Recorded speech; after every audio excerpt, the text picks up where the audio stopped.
میرے حضرت قدس سرہ نے فضائل درود میں ایک درود شریف کی خاص فضیلت لکھی، اور یہ کہ جمعہ کے دن عصر کے بعد، ایک تو تخصیص جمعہ کی ہے، پھر عصر کے بعد، پھر 80 مرتبہ، ہمیشہ پوری زندگی پڑھے، ایک دن نہیں۔ اگرچہ اس میں ہمیشہ کی قید نہیں ہے، مگر فضائل کی تمام روایتوں میں داومہ اور بعض دفعہ کی قید ہوتی ہی ہے، چاہے مذکور ہو یا نہ ہو۔ ہاں اگر کسی روایت میں صراحت آ جائے کہ یہ ثواب ایک مرتبہ عمل کرنے کا ہے تو پھر ایک مرتبہ کا ہے، اور اگر ایسی صراحت نہیں ہے تو پھر وہ ہمیشہ کرنے کا ہے، مگر ہمیشگی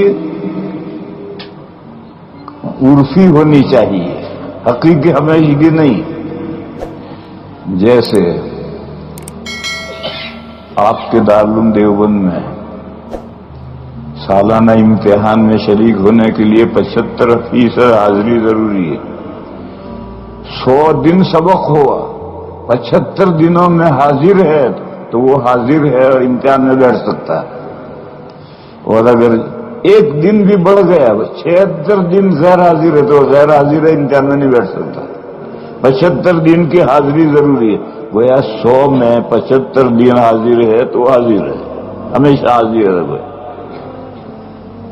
تو 100 اور 76 دن غیر حاضر ہے تو پھر گویا سال پر غیر حاضر ہے۔ یہ عرفی مداومت کی میں مثال بتا رہا ہوں۔ تو بہرحال اس حدیث شریف میں مداومہ اور واظبہ کی قید نہیں ہے، مگر چونکہ فضائل کی حدیث ہے لہذا اس میں یہ قید آئے گی۔ لوگوں کے ذہنوں میں یہ ہے کہ ایک دن جمعہ کے بعد، جمعہ کے دن عصر کی نماز کے بعد ایک دن 80 مرتبہ پڑھ لو، بس 80 سال کے گناہ معاف۔ یہ اس حدیث شریف میں صراحت نہیں ہے، یہ تو پوری زندگی جمعہ کے دن عصر کے بعد اگر 80 مرتبہ پڑھے گا تو زندگی بھر پڑھنے کا یہ ثواب ہے، اور پھر وہ ثواب بھی کسی حدیث سے سند سے ثابت نہیں ہے۔ حضرت شیخ قدس سرہ ان کے بڑے محبوب چہیتے حضرت مولانا یونس صاحب رحمہ اللہ تھے۔ حضرت شیخ نے ان کو جوانی میں بخاری شریف پڑھانے کے لیے دے دی تھی، انہوں نے اس حدیث کی بڑی تحقیق کی، اس کی کہیں سند نہیں ملی۔ سخاوی رحمت اللہ علیہ ایک بڑے آدمی گزرے ہیں، انہوں نے درود شریف کے فضائل میں ایک کتاب لکھی ہے، اس کتاب میں سے حضرت شیخ قدس سرہ نے فضائل درود میں یہ بات نقل کی ہے، مگر اس سخاوی کی کتاب القول البدی اس نام ہے، اس القول البدی میں بھی سند نہیں ہے۔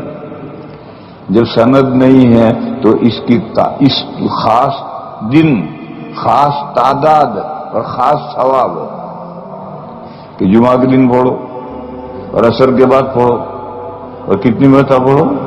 100 مرتبہ، 80 مرتبہ پڑھو تو 80 سال کے گناہ معاف ہوں گے۔ یہ ساری جو فضیلتیں ہیں اس کے ثبوت کے لیے سند چاہیے، بغیر سند کے اس کا ثبوت نہیں ہوتا۔